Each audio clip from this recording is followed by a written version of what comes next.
Hey guys, per usual, everything on this channel is for educational purposes only and is not intended as financial advice. So let's talk about the people's coin, the Litecoin, woke rock. What's it doing? What's going on? First thing I normally do when I'm trading an alt is look at the strength of the USD or BTC pair based on percentage of volume. So here's just Brave New Coin's market cap table page that shows volume for both. So you can see it's pretty close actually for USD and BTC. As somebody who cares more about Bitcoin, I care more about the BTC pair, so I'm more apt to look at the BTC pair than the USD pair. As it turns out, the BTC pair chart actually will probably dominate and dictate the USD moves anyway. I'll get to that. So if we just look at both, let's say you don't know what to do and you see volume is like 50% and 20%. Okay, so we go to USD and we can see it's led by Bitfinex mainly based on volume.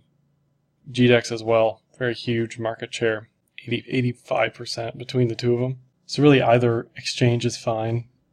And then if you're unsure beyond that, just using the exchange you trade on makes the most sense to me. But you also want to track exchanges that move markets, like the Chinese exchanges used to do that. In some cases currently, the Japanese or South Korean markets do that with Bitflyer or BitHum. I don't even know how to say that. So that's LTC USD. That's only in the past 24 hours. That's going to fluctuate. Just currently, that's what it looks like. For LTC BTC, it's a little more spread out, mainly again on Bitfinex. So if you're just trading on Bitfinex, just use their charts. Sometimes the data isn't as complete based on when it was added to the exchange. So then you have to sort of move around between Poloniex or Bittrex. I use Bitstamp for virtually nothing. So on the 11th, 12 days ago, I released a article on Litecoin, my outlook, and at the very bottom I posted this chart, which was the LTC BTC pair, and I said, here's what's going on. It's clearly a bullish channel. Anytime you see a pole with channeling, it's always assumed continuation. It's always, in this case, assumed bullish continuation. This is the range, this is the buy point. This will be the sell point, if you're just trading the range. If you want to buy aggressively, you're always going to buy the bottom of the range. If you want to wait, the safest trade is always break of local high. In this case, around 0.22. Fundamentally, like year 2020 plus, Litecoin should be worth 0.25 BTC, right? Because it's 4 times as much Bitcoin, and let's say, just based on total coins, but let's say, all the tech is implemented in both blockchains, so they have SegWit, they have Lightning, they have short signatures, they have Mast, whatever, everything, all the bells and whistles. You'd expect Litecoin, just in a vacuum, to be worth 0.25. So we're obviously far off from there. But it's not 2020, it's 2017, so not 2020, 2030, 2040. I don't know when the curve finishes as far as distribution. Right now, if you're just buying and holding and you're not waiting 20 years, you're playing more of an intraday stuff, this is what you're going to be looking at. You're going to see this descending volume profile, which tells you, there's consolidation going on. Something on this chart should show me consolidation. A channel, for me, is considered consolidation. Another thing about this bottom zone, we'll see it on this chart. So this is where it is currently.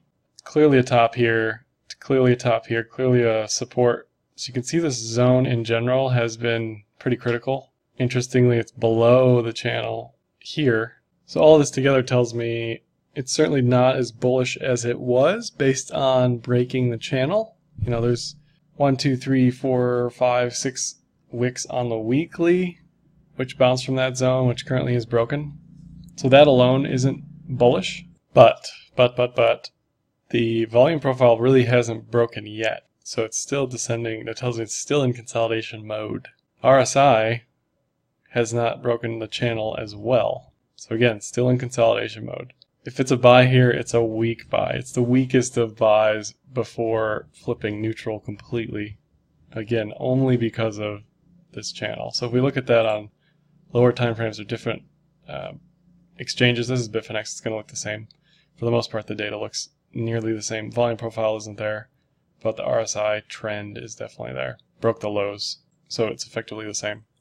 If we look at cloud on doubled on weekly time frame, you can see edge to edge worked out clearly from here to here. Beyond one edge-to-edge trade, I typically don't press my luck. You can always do fancy stuff like this, where you're buying the Kijun and selling the edge of the cloud. I don't see this too often as far as bouncing like that. Another option is if it's at the bottom of the cloud and the Kijun's sort of lower, like VTC. If you look at the VTC chart, you can always buy the bottom of the cloud. But I would avoid buying in the middle of the cloud in general, unless there's support there. So you can see we broke the Kijun in the cloud, which is whatever. The cloud's going to be just a ranging mess, which it clearly is here. Consolidation. It is starting to flip bullish. You know, price definitely not above cloud. If price was above the cloud and this flipped bullish, you know, you'd be seeing 0.05 plus by now pretty easily. But again, it's still in consolidation mode. So daily, this is Bitfinex, doubled cloud. Everything looks bearish. No surprise there. If it looks neutral to bull on weekly, it's going to look neutral to bear on daily. You can see clearly below the cloud all the way back in September, pretty much a month or more ago at this point. It's getting its daily death cross, 5,200. Not a good sign for the bulls. It is a bit oversold at the moment and potentially showing bull div. Nothing at the moment, but definitely not a strong buy here for me. Definitely not on leverage. If you've got just coins you're holding like me, I don't care. You know, it can go to wherever it's going to go. I don't care. I think long term it'll be fine, but right now it definitely doesn't look great. Here's daily singled. Again, if you're out when it enters back in the cloud, any time up here was fine, but the further we get down, the more it's just telling you should not be in a long, you should not be holding based on the cloud alone. Volume is decreasing a little bit, which suggests a div building, but nothing definitive again at this point. So really for LTC BTC, it's telling you don't be in, don't enter a trade, the maximum risk possible, start buying here, but it's not for me. So if we look at LTC USD, I was calling 66 a while back, mainly because of this 50% fib. Again, you can do this too. This isn't like magic. Like I didn't just pick some number out of the air. It was very clearly 50% of this range. So when you see a huge range like that very quickly, you can always draw the fibs. The other thing you can do is draw the pitchfork, which I'll show you later on. But the cloud is also telling you that by the flat Kumo, that's the 50% fib. So should momentum exist to bring it up to that level, it'll touch that level almost every time, like it did here. This whole setup is actually very reminiscent of a setup for Bitcoin in like 2015, at the beginning of the huge ascending triangle. There was this like giant dip with a bear flag that was very risky for bulls, certainly. It turned out to be fine, but it looked like it was going to keep going. And the same thing sort of happened there. It just pulled back up to the 50%. And if you think this is crazy and I'm just talking nonsense, this was a chart from October 11th, you know, way before that happened. There's the 66. So if I can do it, you can do it too. Here's doubled cloud on the daily again, showing that 66. This time it's the Kijun, not the cloud. So whether or not you're watching the daily or the single, or the double or the single, you sort of have to know what you're looking to see as far as levels for support and resistance. But in either case, both are showing definitely not bullish. You know, it's below the cloud, so it's bearish. TK is bullish, but very soft sell signals, if anything, but definitely no buy signals on the LTC USD. Here's doubled 4 hour, again, below the cloud.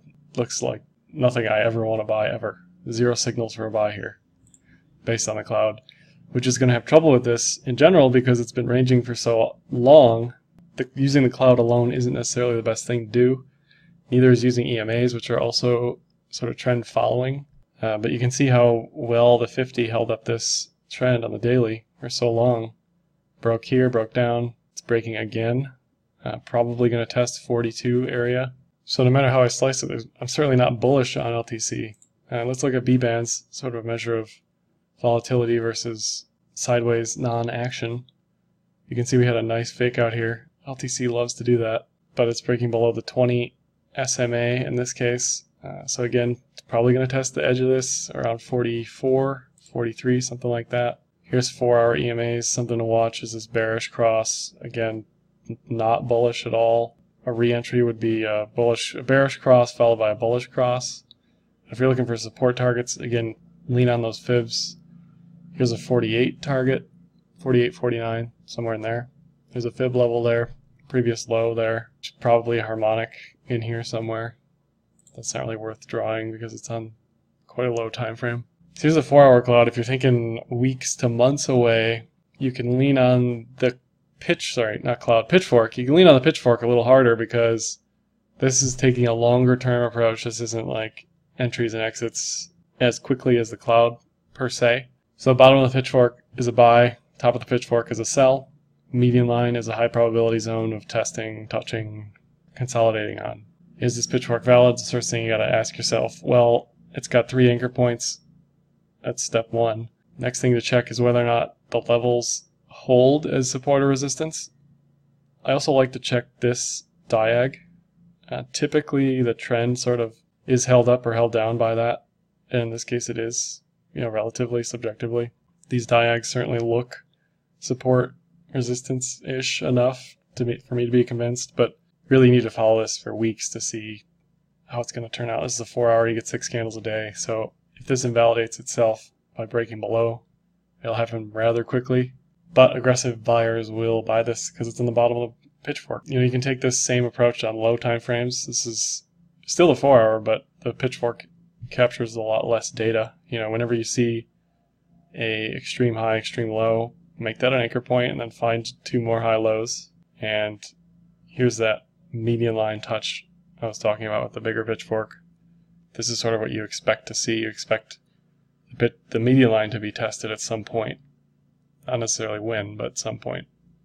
And the very last chart, just as we painted a bullish picture with the big Pitchfork, we can paint a bearish picture with this medium Pitchfork.